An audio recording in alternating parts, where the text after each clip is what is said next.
I am Jared Roberts, and I am an assistant professor of design here at Texas Tech University, and I am the costume designer for the Antelope Party. I mean, it always starts with reading the script. I don't know how many times I've read this script, and every time I read it, there's something new that I discover.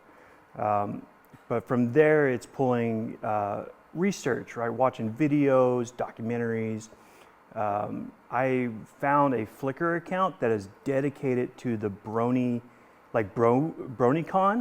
and there's like thousands of photos from BronyCon that I pulled a lot of inspiration from in this show.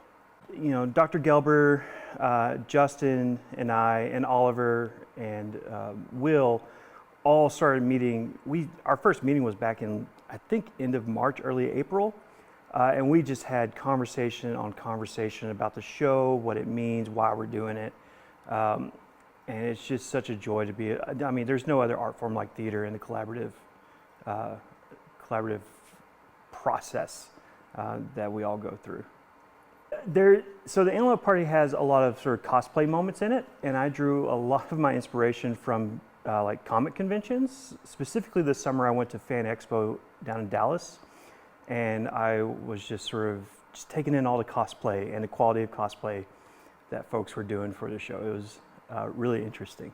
It's a pretty important design aspect in this show. The way that the characters evolve over the course of the show is dramatic, and it is shown through the costumes. So for example, there's the character of Sean, who starts off in a brony outfit. He's wearing a pink onesie and a pink wig, and by the end of the show it is complete 180-degree turn from where he begins. So, and I don't want to spoil too much, so you got to come see it. But the arc that the characters go on is not only told through their action, but also told through what they're wearing. Destiny Dunn, who plays Jean, has a pretty dramatic change from the beginning of the show to the end of the show. So her end of the show look is one of my favorite looks in the show. But once again, I don't want to spoil it before you see it, because it is a complete shift from where she starts as compared to how all the other characters progress through the show. So Destiny's, or Jean's look at the end of the show is absolutely my favorite. This show is, I mean, it's about adult fans of My Little Pony, and it's sort of an unknown, or it's both known and unknown culture.